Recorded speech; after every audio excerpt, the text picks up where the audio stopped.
GTG call center တွင်တာဝန်ထမ်းဆောင်နေဝန်ထမ်းများအနေဖြင့်မနက်ဆိုင်ညဆိုင်အလှည့်ကျစနစ်ဖြင့်တပတ်လည်ရင်6ရက်အလုပ်ချိန်တစ်နေ့8နာရီဆင်းရမည်ဖြစ်သည်ဝန်ထမ်းခန့်စားခွင့်များအနေဖြင့်အခြေခံလစာအပြင်ရက်မှန်ကြီးရုံးတက်ရုံးစင်းခရီးစရိတ်သို့မဟုတ် ferry အပြင်တပတ်6ရက်အလုပ်ဆင်းရသောဝန်ထမ်းများအနေဖြင့် sick day bonus များလည်းခန့်စားခွင့်ရရှိပါမည်အစိုးရမှသတ်မှတ်ထားသောအခါကြီးရည်ကြီးနေ့များတွင်တာဝန်ကျသူများအား public holiday allowance အနေဖြင့်ခန့်စားခွင့်များတက်ချက်ပေးပါသည်ထိုခန်းစားခွင့်များအပြင်ခေါ်တာကများအနေဖြင့် Go Rising Star, Silver Rising Star, Proud Rising Star အနေဖြင့်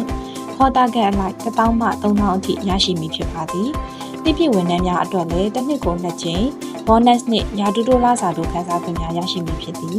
။ခေါ်စင်တာမှာတာဝန်ထမ်းဆောင်မည့်ဝန်ထမ်းများအနေဖြင့်ကိုယ်ပိုင်အလုပ်နေရာတွင်စပွဲ laptop သို့မဟုတ် desktop, headphone တက်တောင့်တက်တာဖြစ်သောထိုင်ခုံနှင့်အဲကွန်ခန်းတွင်စမတ်ကြ